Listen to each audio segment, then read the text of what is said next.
Novamente, boa noite a todos. Convido a amada igreja a abrir as suas Bíblias para a Epístola de 1 João, capítulo 3. E nós iremos ler do verso 1 ao verso 6.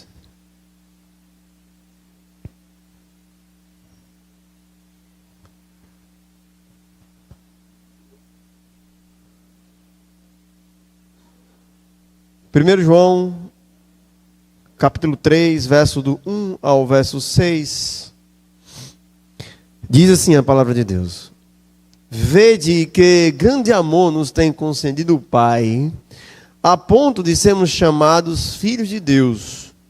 E de fato somos filhos de Deus. Por esta razão, o mundo não nos conhece, porquanto não conheceu a Ele mesmo. Amados, agora somos filhos de Deus e ainda não se manifestou o que havemos de ser. Sabemos que quando Ele se manifestar, seremos semelhantes a Ele, porque havemos de vê-lo como Ele é.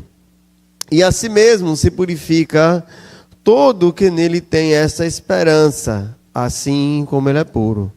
Todo aquele que pratica o pecado também transgride a lei, porque o pecado é a transgressão da lei.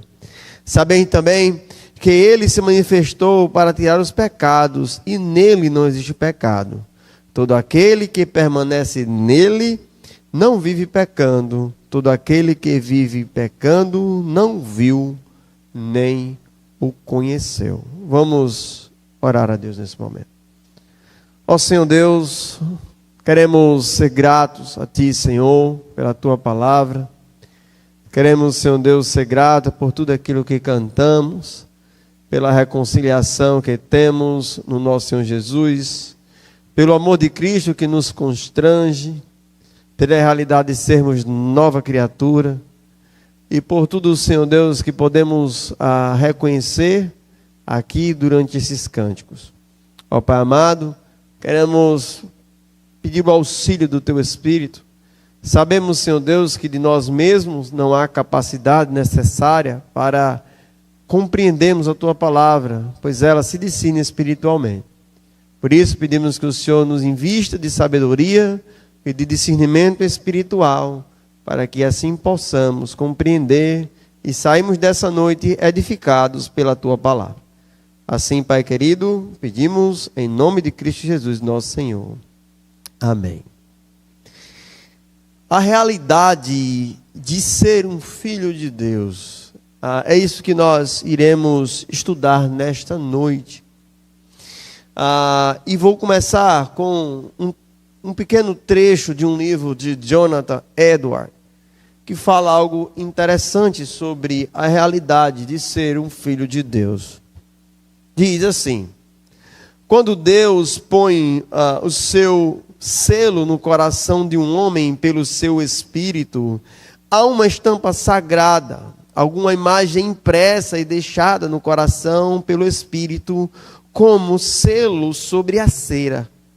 E essa estampa sagrada ou a imagem impressa, exibindo clara evidência para a consciência de que este indivíduo é o Filho de Deus e é a mesma coisa que as Escrituras é chamada pelo selo do Espírito e o testemunho ou a evidência do Espírito. E essa marca estampada pelo Espírito nos filhos de Deus é a sua própria imagem. Esta é a evidência pela qual eles são conhecidos como filhos de Deus. Eles têm a imagem do seu Pai estampada em seus corações pelo Espírito de adoção. Meus amados irmãos, estamos estudando a Epístola de 1 João e nós vemos diante de várias exortações do apóstolo. E no capítulo 2 nós estudamos que não devemos amar o mundo e nem as coisas que há no mundo, porque se alguém ama o mundo, o amor do Pai não está nele. E na última mensagem nós estudamos sobre a importância de permanecermos em Deus. e nós aprendemos que permanecemos em Deus e permanecemos dentro da vontade de Deus, significa permanecemos em tudo aquilo que Jesus representa para nós. A sua divindade representa a nossa salvação. E quando nós cremos que Jesus é Deus, é aquilo que é necessário para compreendermos como a salvação chegou até nós. Porém, João também nos ensina no final do capítulo 2, que é importante também compreendermos que Jesus veio em carne e viveu uma vida santa e uma vida pura, para que nós, na pessoa dele, também possamos viver uma vida de santidade. Mas, interessante que João, ele faz um ensejo para que nós possamos compreender algo importante.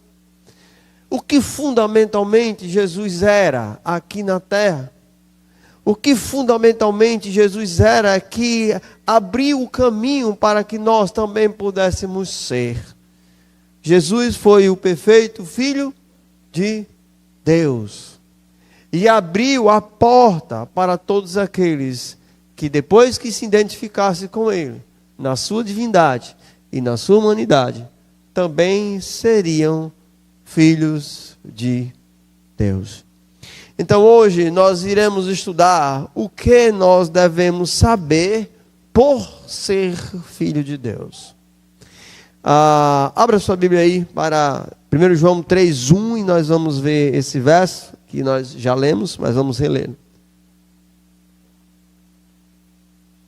Ele diz assim: veja que grande amor nos tem concedido o Pai, a ponto de sermos chamados filhos de Deus, e de fato somos filhos de Deus, e por essa razão o mundo não nos conhece, porquanto não conheceu a Ele mesmo.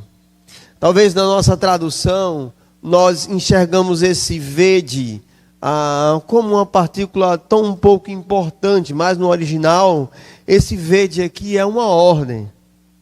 Esse vede significa, meus amados irmãos, prestem atenção na grande verdade que eu vou falar agora. O que eu estou falando agora é de uma importância triunfal para a vida de todos aqueles que creram no Senhor Jesus. Vede que grande amor nos tem concebido o Pai. João introduz a questão do amor de Deus e ele vem trabalhando isso desde lá dos primeiros capítulos. Mas aqui ele vai canalizar isso aqui na realidade de que nós somos filhos de Deus. E uma das formas que Deus demonstrou esse amor para a humanidade é que Ele não simplesmente salvou a humanidade, que só por essa razão já seria uma bênção enorme. Mas Ele também nos transformou em filhos de Deus. Vamos ler algumas passagens que durante o livro de João, a epístola de 1 João, João começa a nos ajudar a compreender esse amor de Deus, que certamente é muito mais abrangente, muito mais profundo do que nós podemos compreender. Olha aí, 1 João capítulo 2, versículo 5, e vamos ler várias passagens aí de 1 João. João diz o seguinte, João capítulo 2, versículo 5 diz, 1 João: aquele entretanto que guarda a palavra, nele verdadeiramente tem sido o quê?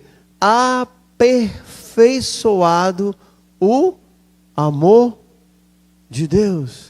Então, uma das formas de Deus demonstrar o amor para com seus filhos é através daquilo que nós podemos desfrutar aqui.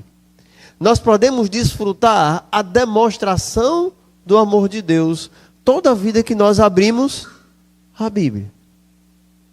Irmãos, já pararam para pensar o quanto Deus nos amou para deixar um manual perfeito para nós vivermos?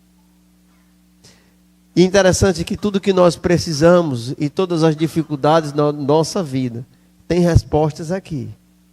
E a Bíblia diz que tem sido aperfeiçoado o amor de Deus àqueles que o quê?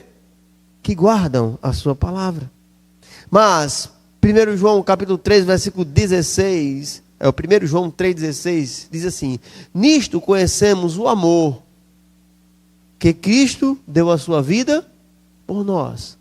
Então veja, Deus nos amou de uma forma prática, no sentido de que deixou a palavra para nós vivermos. Mas também Deus nos amou no sentido de que nos deu Jesus Cristo para que nós pudéssemos a partilhar de uma essência em que nos habilitaria a amarmos Ele. E nós ainda vamos ver isso. 1 João, capítulo 4, versículo 7, diz assim, você pode ir folheando a epístola de 1 João aí. 1 João, capítulo 4, versículo 7 diz, amados, amemos uns aos outros, porque o amor procede de Deus, e todo aquele que ama é nascido de Deus. Então, o amor de Deus também nos habilita a amar o próximo. E eu gostaria de parar aqui e fazer uma análise rápida sobre isso. Sabe qual é o termômetro da vida espiritual de uma pessoa? O termômetro da vida espiritual, se ela realmente está agindo como um filho de Deus, é como ela se relaciona com o seu próximo. A Bíblia diz que se você não ama ao irmão a quem você vê, como você pode amar a Deus que você não vê? Se nós queremos identificar alguém que está precisando de ajuda, é quando aquela pessoa está com raiva de todo mundo. Quando aquela pessoa está com raiva da igreja, quando aquela pessoa está com raiva dos irmãos, é o primeiro indicativo que aquela pessoa está perdendo, certo, a sua espiritualidade. Porque é um termômetro. Quando nós estamos vivendo o amor de Deus, automaticamente nós o quê? Amamos o próximo. É natural. Faz parte da identidade dos filhos de Deus. Mas 1 João 4,10, eu estou avançando aí os versículos, né? Nisto consiste o amor. Não em que nós tenhamos amado a Deus, mas que Ele nos amou. E existe uma característica agora desse amor. Esse amor, ele começa não conosco, amando a Deus. Ele começa com quem nos amando primeiro? Deus nos amou primeiro. Então, tudo que nós vimos aqui, que João chama, vede com grande amor tem nos amado. Esse vede com tão grande amor, ele está encapsulado de todas as facetas da demonstração do amor de Deus. Mas, irmãos, se devemos compreender bem isso, é de que ele não começou conosco. O amor que nós hoje podemos ter por Deus e o amor que nós podemos ter pelo nosso irmão e pelo nosso próximo começou no momento em que Deus decidiu nos amar. Talvez essa seja uma diferença de todas as religiões do mundo para o cristianismo. Sabe o que é a diferença principal de todas as religiões do mundo para o verdadeiro cristianismo? É porque todas as religiões do mundo pregam que você deve e que você, pelo seu esforço e pela sua capacidade, você vai chegar a este Deus. E aí nós estamos falando de todas as religiões do mundo. Porém, o cristianismo verdadeiro diz que os homens não queriam a Deus. E que foi Deus que reconciliou o mundo consigo mesmo. E o texto aqui nos ajuda a compreender isso. Não é que nós amamos a Deus, mas que Deus nos amou primeiro e enviou o seu Filho para morrer por nós. Mas 1 João capítulo 4, versículo 15 a 17, Deus também demonstra seu amor para conosco através da permanência de Deus em nós. Veja, capítulo 4, versículo 15 a 17 de 1 João. Aquele que confessar que Jesus é o Filho de Deus, Deus permanece nele e ele em Deus. E nós conhecemos e cremos no amor de Deus tem por nós, que Deus tem por nós. Olha a declaração. Deus é amor. E aquele que permanece no amor, permanece em Deus e Deus nele. Nisto é em nós aperfeiçoado o amor, para que no dia de juízo mantenhamos confiança, pois, segundo Ele é, também nós seremos nesse mundo. Conclusão, capítulo 4, versículo 19, que é o que eu já falei, mas eu quero finalizar essa primeira análise. Capítulo 4, versículo 19 diz o quê? Nós amamos porque Ele nos amou primeiro. E é por isso que João começa dizendo: vejam com que grande amor nos tem nos amado o Pai. Thomas Brooks disse o seguinte: a única base do amor de Deus é o seu amor. A base do amor de Deus é única e totalmente nele. Não há porção nem proporção em nós para atrair o seu amor. Não há amor nem formosura em nós. Nós só refletimos o amor de Deus.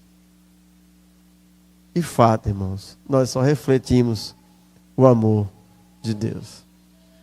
Quando nós desfrutamos aquilo que provém de um relacionamento íntimo com Deus, nós vamos começar a entender bem isso. Eu já vi muitos testemunhos ao longo da caminhada cristã, que eu só consegui perdoar aquela pessoa depois que encontrei a Cristo. Eu só consegui realmente perdoar tal situação depois que eu encontrei a Cristo. Por que será? Por que será que aquele indivíduo só conseguiu desfrutar do verdadeiro perdão a outra pessoa quando ele encontrou a Cristo? Sabe por quê, meu irmão? Porque nós só refletimos o amor de Deus. Nós precisamos ter o amor de Deus em nosso coração para que nós possamos refletir. Deus derrama em nosso coração o seu amor pela sua graça, de uma maneira infalível e maravilhosa. Todo o amor de Deus emana da sua boa vontade e finalmente ele é implantado em nosso coração. E aí tem aquele versículo que nós conhecemos de Romanos capítulo 5, versículos 5 e 6. Ora, a esperança não confunde, porque o amor de Deus é derramado em nosso coração pelo Espírito Santo que nos foi outorgado. Esse versículo é muito maravilhoso. Esse versículo diz assim: olha, a esperança não confunde. O sentimento que você tem, a certeza que você tem no seu coração não confunde, porque o amor de Cristo, porque a filiação de filho é derramado em seu coração pelo Espírito Santo.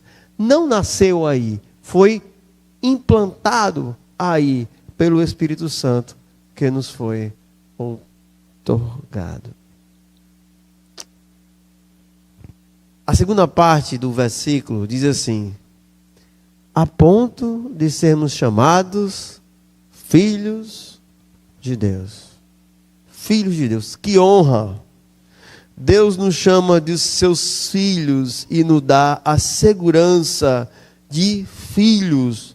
E assim como os filhos humanos são herdeiros daquilo que o Pai tem, nós, como os filhos de Deus, também somos herdeiros daquilo que Deus tem. Já parou para pensar nisso, meu amado irmão?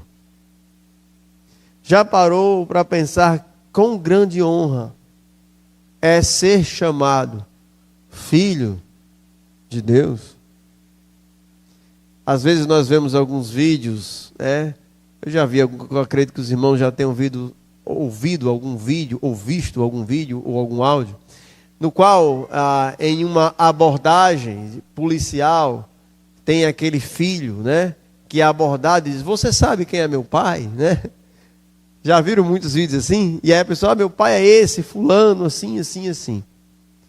Já parou para pensar, meu amado irmão, que se nós pudéssemos fazer um argumento desse, e você dizer que é filho do Deus Todo-Poderoso, Criador do Universo, que detém todo o poder e que detém toda a soberania da criação, que honra é sermos chamados assim por Filho de Deus, não é? Isso é uma honra muito grande, vocês concordam comigo?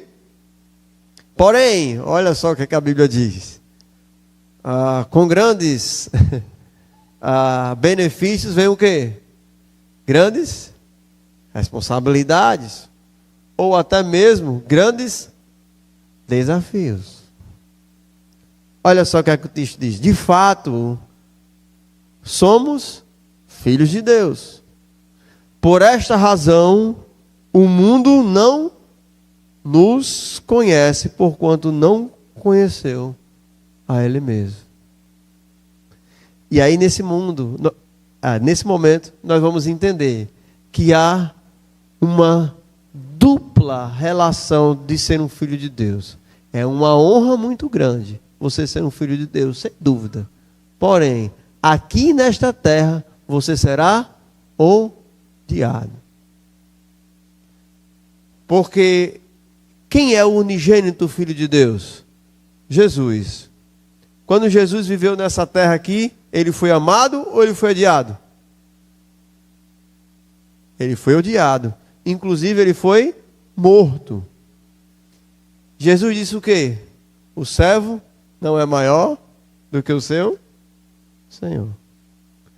Se o nosso Senhor, o Filho unigênito de Deus, foi odiado nesse mundo, nós, como filho de Deus, também seremos odiados neste mundo. A marca dos filhos de Deus é o ódio do mundo. É a fiel testemunha de Cristo. E essa fiel testemunha de Cristo viverá as marcas de Cristo. Vocês lembram quando o apóstolo Paulo estava lá em Gálatas capítulo 5 falando: se eu tenho de me gloriar, me gloriarei em quê? Nas cruz de Cristo, porque eu tenho as marcas de Cristo em mim. E o que seria o apóstolo Paulo ter as marcas de Cristo nele? Era a verdadeira identidade de ser um filho de Deus. A verdadeira identidade do filho de Deus carrega as marcas de Cristo. E é por isso que quando Jesus está ali ensinando a Nicodemos sobre a necessidade de nascer de novo, lá em João, no Evangelho de João, capítulo 3, e depois João vai fazer aqueles versículos que nós estamos conhecendo, porque Deus amou o mundo de tal maneira e deu seu Filho unigênito. Depois disso, João diz algo interessante sobre o que nós estamos falando aqui. Abre aí. Evangelho de João, capítulo 3, versículo 18 a versículo 19.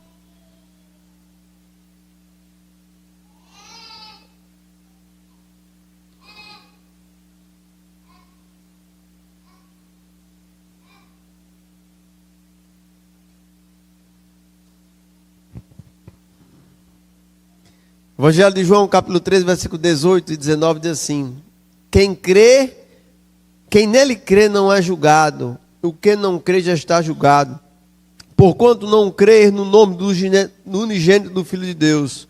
E o julgamento é este, que a luz veio ao mundo, e os homens amaram mais as trevas do que a luz, porque as suas obras eram más. Quando os irmãos de Jesus chegaram para Jesus, lá no capítulo 7 de João, estavam pedindo para Jesus ir para Jerusalém, para a festa dos tabernáculos, e que quando ele chegasse lá, ele revelasse que ele era o Filho de Deus. Jesus diz: olha, o mundo não odeia vocês, porque vocês é dele, mas o mundo me odeia, porque eu não faço parte dele. Então, meus amados irmãos, algo que eu devo saber, por ser filho de Deus, é que é uma grande honra ser um filho de Deus, mas com essa grande honra vem uma grande responsabilidade: permanecer firme, mesmo sendo odiado por este mundo. Esta é a grande posição dos filhos de Deus, amados profundamente por Deus. Vede com quão grande amor vos amou o Pai. De fato somos filhos de Deus, mas o mundo nos odeia e o mundo não nos conhece. Irmãos, e é por isso que João foi tão enfático no capítulo 2, versículo 15 e 16. Não ameis o mundo, nem as coisas que há no mundo. Veja que há um contexto aqui, tá certo? Que está se desenvolvendo. Por que que nós não devemos amar o mundo e nem as coisas que há no mundo? Porque o mundo nos odeia. Se o mundo vos ama, é porque você está fora da identidade dos filhos de Deus. Se o mundo realmente ama você, meu amado irmão, se preocupe, tem algo de errado. Se o mundo quer realmente você por perto, no momento que você está falando de Cristo, tem alguma coisa errada aí. O mundo só vai realmente aceitar a sua palavra se o Espírito Santo estiver trabalhando no coração dele. E ele vai estar lá clamando por perdão. É essa a função dos filhos de Deus do mundo. É falar de Cristo para as pessoas. Para trabalhar o coração das pessoas pelo agir do Espírito. Para que elas se convertam. E não se identificar com o mundo. E se misturar com o mundo. Por quê? O mundo passa, bem como todas as suas concupiscências. Bem. Versículo 2 do capítulo 3. Vamos voltar aí.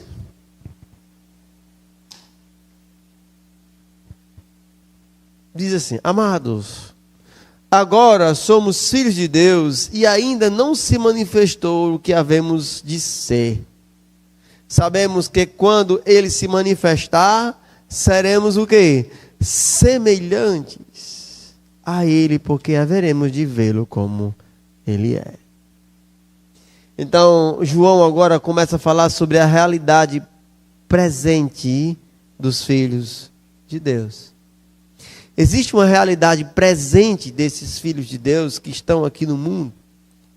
E essa realidade presente é exposta aqui na perspectiva de João diante de 3 características aqui que eu quero frisar.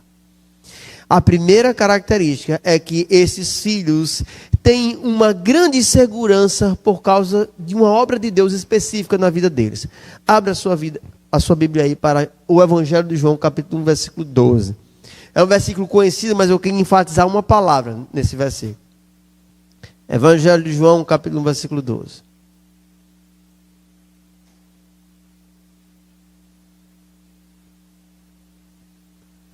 Diz assim: mas todos quanto receberam, deu-lhes o quê?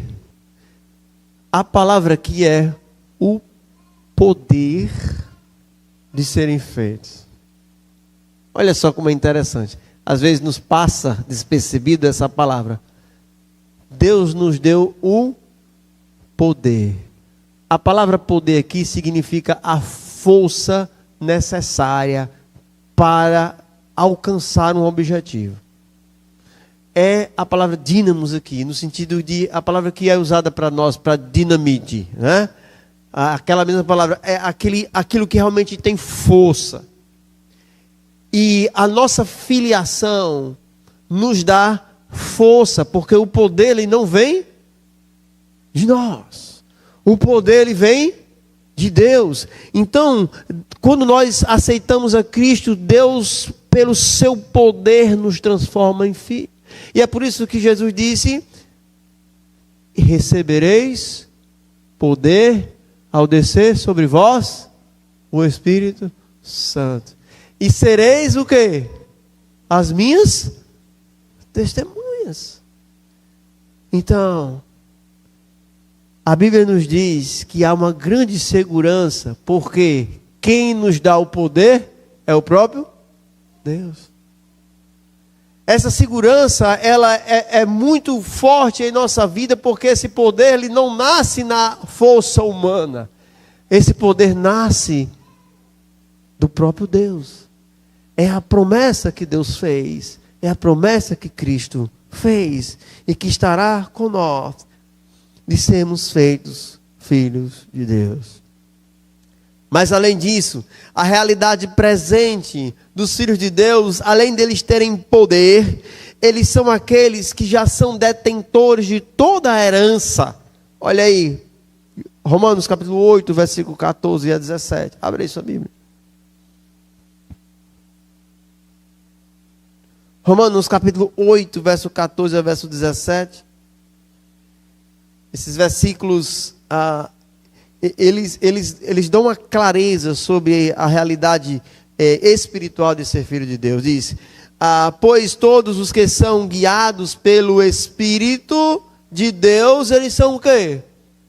São filhos de Deus, porque não recebeste o espírito de escravidão para viveres outra vez atemorizados, mas recebeste o espírito de adoção, baseado no que clamamos, Abba, Pai.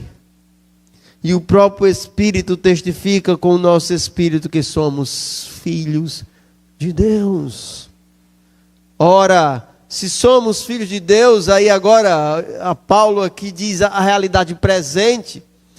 Ele diz, somos também herdeiros de Deus e co-herdeiros com Cristo. Nós, irmãos, na realidade presente das nossas vidas, já somos herdeiros de Deus.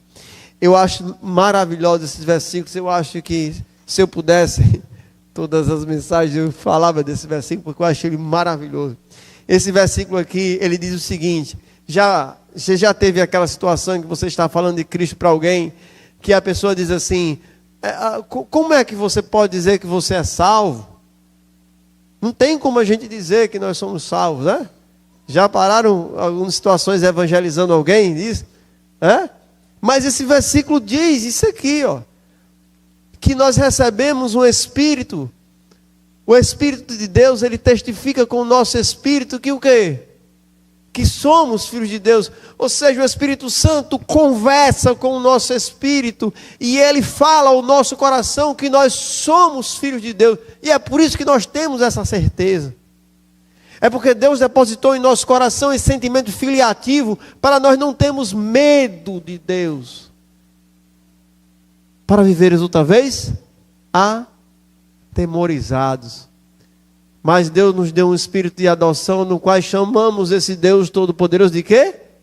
De papai. É o que significa aqui, Abba, Pai.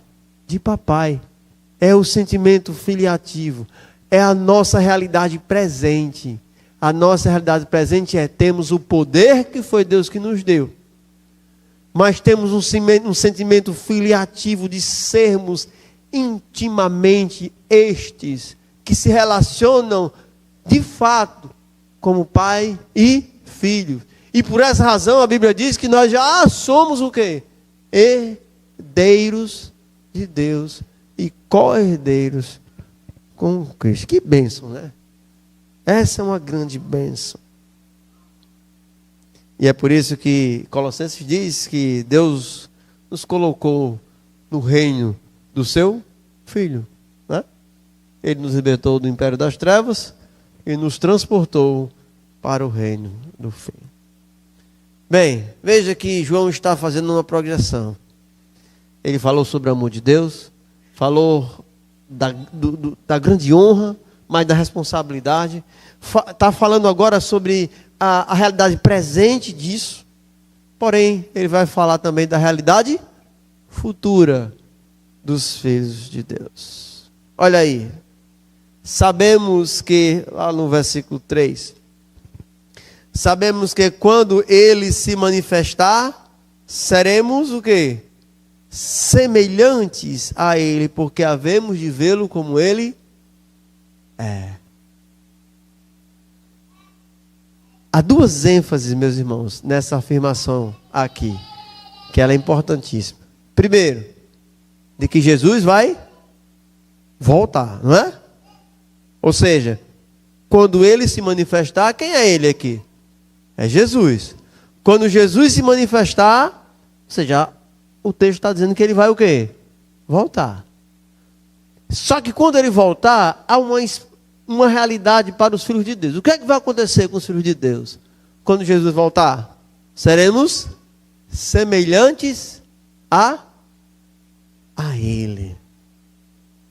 Abra sua Bíblia para 1 Coríntios, capítulo 15, versículos 50 a 54.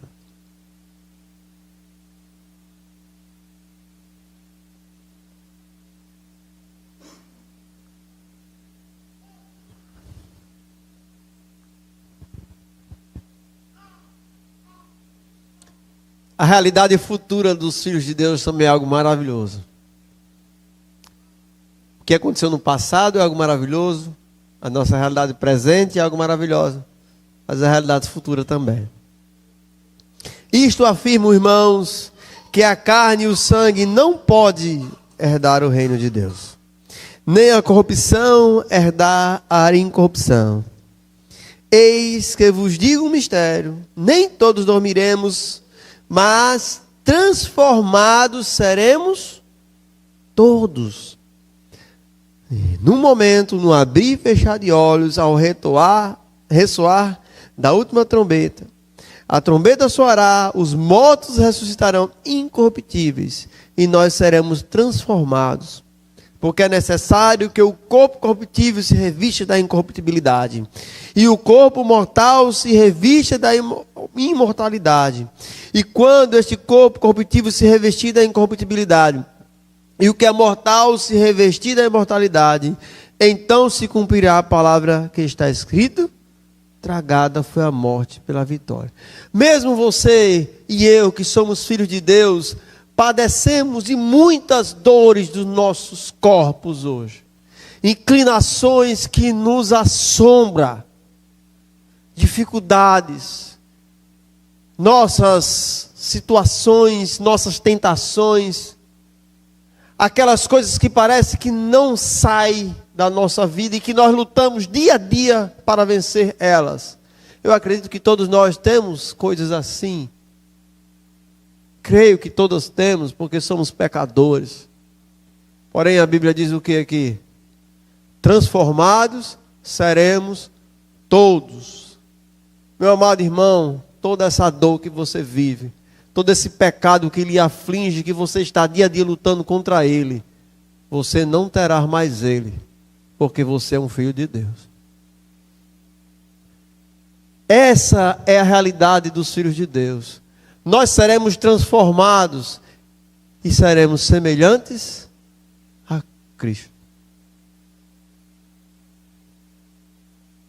E é por essa razão que quando o crente olha para aquilo que já foi conquistado por Jesus, ele transporta as suas expectativas para o futuro.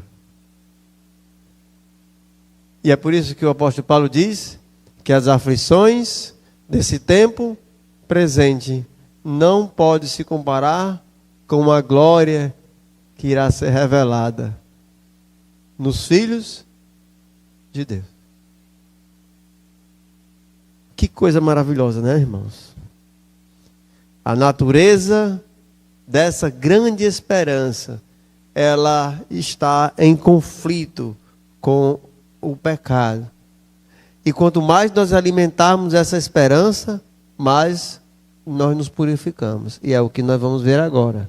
Olha aí, versículo 3 a versículo 5. Vocês lembram como nós terminamos a última mensagem? Eu lembro que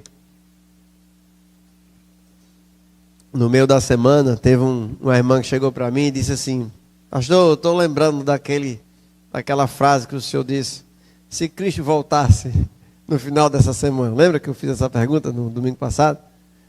Se Jesus voltasse no final dessa semana, como é que seria essa sua semana? Olha só o que aqui 1 João capítulo 3, versículo 3 a 5 diz: e assim mesmo se purifica todo aquele que tem essa esperança. Que esperança? A que nós acabamos de falar. Que o quê? Que quando ele se manifestar, nós seremos o quê? Semelhantes a ele. Tá certo? Aí agora João meio que explica. Assim mesmo se purifica todo aquele que tem esta esperança. Assim como ele é puro. Todo aquele que pratica o pecado também transgride a lei, porque o pecado é a transgressão da lei. Sabeis também que ele se manifestou para tirar os pecados, e nele não existe pecado. Ou seja, qual é um dos grandes benefícios da esperança futura dos filhos de Deus? Você sabe qual é o grande benefício da esperança dos filhos de Deus? É aquela pergunta que eu fiz para os irmãos no domingo passado. Quando nós estamos na expectativa da volta de Cristo, o que é que acontece naturalmente conosco? Essa expectativa nos santifica. E é por isso que, se nós começarmos a pensar assim, Jesus vai voltar amanhã, a sua vida de hoje vai ser diferente. Se você começar a pensar todo dia que Jesus volta amanhã, a sua vida diária começa a ser transformada. E é o que João está ensinando aqui. A si mesmo se purifica todo aquele que tem esta esperança.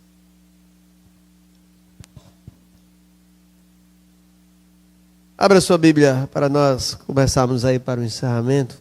Abra sua Bíblia para Hebreus capítulo 12, versículo de 1 a 3.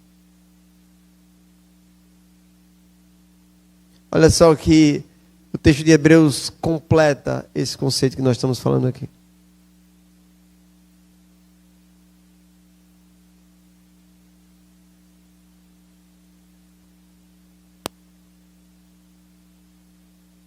Porquanto também nós, visto que temos rodeado tão grande nuvem de testemunhas, desembaracemos de todo o pecado que tenazmente nos assedeia. Corramos com perseverança a carreira que nos está proposta, olhando firmemente para o autor e consumador da fé, Jesus. Não sei se os irmãos lembram quando nós estudamos esse versículo, que aqui o autor de Hebreus está fazendo uma ideia de um atleta, né? Um atleta que, quando vai correr uma corrida, ele tira qualquer coisa que vai trazer peso para ele, né? Quando nós vamos correr, o que é que a gente faz? Usa a roupa mais leve, usa os calçados mais leves, para que nada nos atrapalhe. Mas por que o atleta faz isso? Porque ele está focado lá no final da prova, porque ele quer completar a prova. Porque ele está focado no objetivo final, que é chegar concluído com sucesso. Nós somos atletas de Cristo. E como filhos de Deus, temos todo o poder necessário para trilharmos essa corrida para a cidade celestial. Porém, a Bíblia diz que nós temos que o quê? Nos despir dos pecados que tenazmente nos assedeia. Só que o texto ele faz um vínculo. Quando nós temos o foco no alvo, o que é que naturalmente nós fazemos? Nós nos despimos daquilo que nos impede de chegar ao alvo. É a mesma coisa que João está ensinando lá. João está dizendo o seguinte: aquele que espera Jesus, o que é que ele faz? Ele se purifica. Hebreus está dizendo, aqueles que estão correndo a caminhada em busca da cidade celestial, eles deixam os pecados para trás, porque os pecados impedem ele de chegar ao destino final. Irmãos, a expectativa futura dos filhos de Deus, e se nós vivermos isso dia a dia, alimentando essa esperança em nosso coração, começaremos a ter uma perspectiva de vida diferente. Começaremos a ter uma perspectiva de vida em que nossos desejos não estarão aqui, em que nossos principais anseios não estarão nas conquistas daqui, em que nossa energia, nosso tempo e a primícia da nossa vida não estará aqui, mas estará alimentada por essa esperança de que quando Cristo se manifestar, eu serei o quê? Semelhante a Ele. Para nós terminarmos, abra sua Bíblia aí para o versículo 6 do capítulo 3 de João, o último versículo.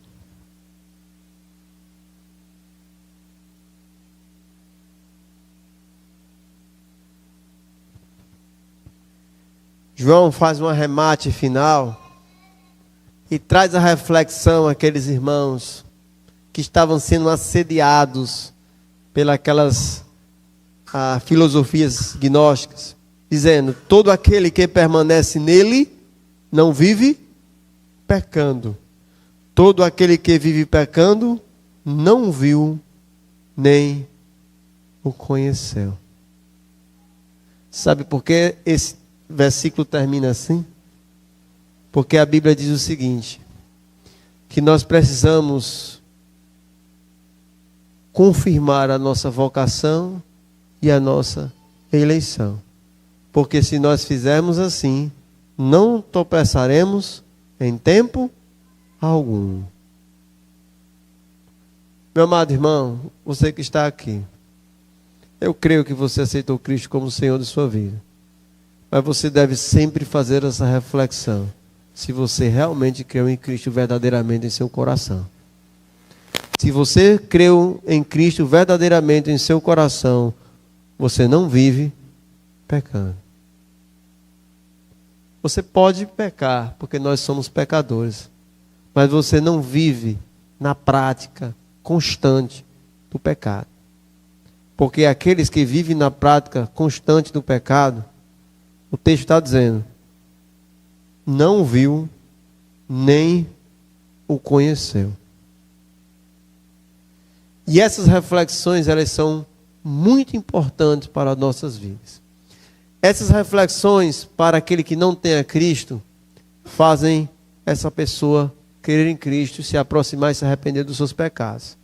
E essa reflexão, para aqueles que já creram em Cristo, fazem eles se purificarem.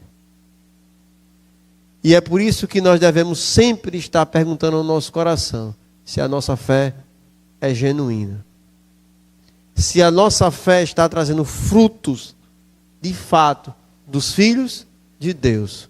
Porque os filhos de Deus, eles têm uma posição especial, eles têm honra por serem filhos de Deus. Eles têm poder para serem filhos de Deus e para permanecerem como os filhos de Deus. Eles vivem na expectativa de se encontrar com Cristo. Esses são os filhos de Deus. E por essa razão, eles não vivem uma vida de pecado. Podem pecar. Como o próprio João disse, se todavia pecar, temos um advogado justo. Mas eles não vivem numa prática de pecado. O que nós aprendemos hoje? Aprendemos que esta é uma grande posição, ser um filho de Deus, amados profundamente pelo Senhor, mas rejeitados pelo mundo.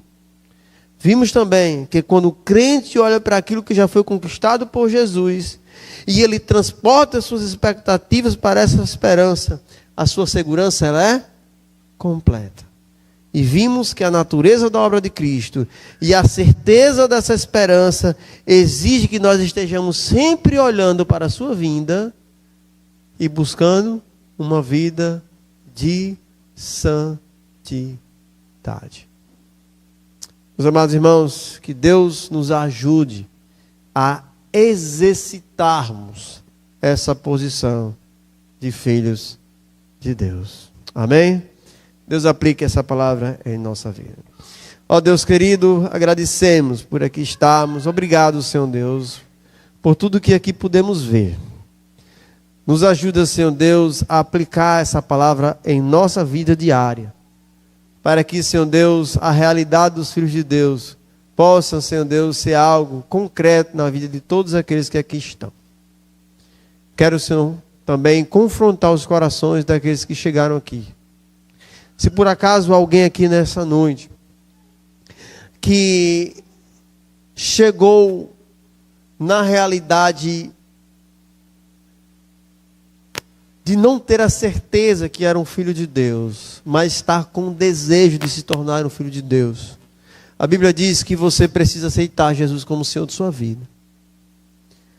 Como nós lemos lá em João 12, diz: a todos quanto receberam Jesus, deram o poder de serem feitos filhos de Deus, a saber os que creem.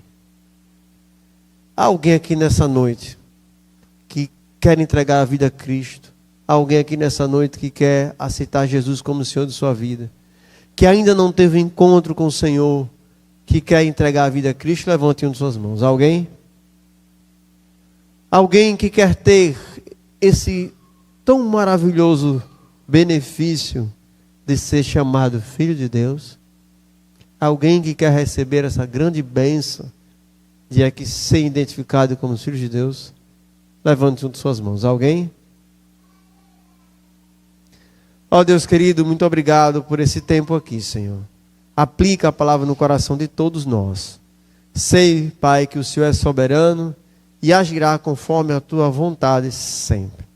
Obrigado. Nos leva para os nossos lares em paz. Em nome do nosso Senhor e Salvador Jesus. Amém.